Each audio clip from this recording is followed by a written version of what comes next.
തിരുവനന്തപുരം കളക്ട്രേറ്റിൽ ഇന്നും തേനീച്ച ആക്രമണം. കളക്ട്രേറ്റിലെത്തിയ ജനങ്ങളെയും ജീവനക്കാരെയും തേനീച്ചകൾ ആക്രമിച്ചു. കളക്ട്രേറ്റ് കെട്ടിടത്തിലെ കൂറ്റൻ തേനീച്ചക്കൂടുകൾ മാറ്റാൻ ജില്ലാ ഭരണകൂടം വിദഗ്ധ സഹായം തേടി.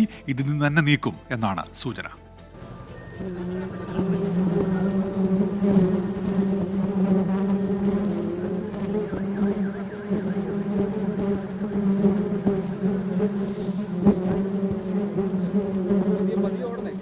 എല്ലാം ഇന്നലത്തോടെ തീർന്നെന്ന് കരുതിയതാണ്.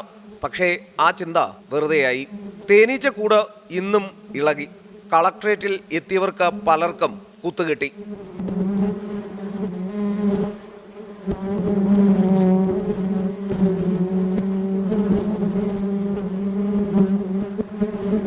പ്രശ്നം ഗുരുതരമായതോടെ കളക്ടറുടെ നേതൃത്വത്തിൽ ഉദ്യോഗസ്ഥർ യോഗം ചേർന്ന് സാഹചര്യം വിലയിരുത്തി.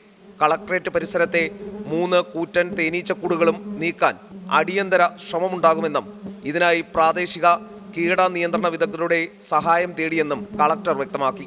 ജില്ലാ ദുരന്ത നിവാരണ വിഭാഗവുമായി ആലോചിച്ചാണ് നടപടികൾ. ഇന്നലത്തെ ആക്രമണത്തിൽ പരിക്കേറ്റ 7 പേർ ഇപ്പോഴും തിരുവനന്തപുരം മെഡിക്കൽ കോളേജ് ആശുപത്രിയിൽ ചികിത്സയിലാണ്. പേരൂർക്കട ആശുപത്രിയിലും കുത്തേറ്റവർ ചികിത്സയിലുണ്ട്. സഹപ്രവർത്തകരെ രക്ഷിക്കാൻ ശ്രമിക്കുന്നതിനിടെ ഇന്നലെ സബ് കളക്ടർ OV ആൽഫ്രഡിനും തേനീച്ചയുടെ കുത്തേറ്റിരുന്നു.